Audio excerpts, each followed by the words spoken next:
Bonjour, aujourd'hui nous allons parler d'un manga qui se déroule à Ishtar, une ville où cohabitent démons et humains.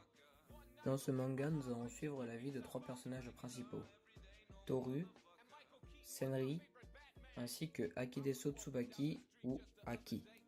Pour vous montrer à quoi ressemblent les personnages dans le manga, ici à gauche on a Toru et à droite d'un petit encadré on a Senri le docteur.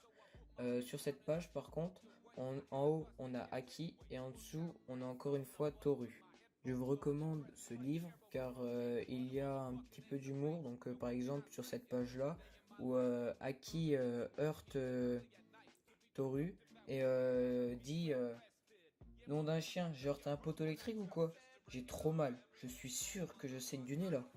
Maintenant, nous allons parler un peu plus en détail des personnages. Nous avons Laurence Morians, qui est le premier maître de Toru et aussi l'organisateur de tous les combats clandestins de démons. Nous avons Toru, un Karat Nikan Alpha, qui est un démon et il est aussi surnommé la bête du Gévaudan, car dans les années 1760, il a tué plus de 300 personnes. Ensuite, nous avons Aoki Deso Tsubaki, qui est la fille du docteur, qui sera protégée par la suite par Toru.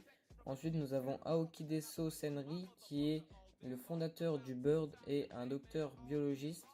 Ensuite, on a Kibataro, qui est un prêtre exorciste, mais il s'agit aussi d'un Karat, donc un démon qui n'aime pas trop les humains, mais il est quand même au service du Bird, car il les aide à fabriquer des scellés. Car en fait, le Bird est une entreprise qui aide les démons enfin les Karats à garder leurs démons en eux et canaliser leur rage. Et ensuite on a Kiritaki Kazuhiro qui lui prendra la place de Akideso Senri lors de sa mort.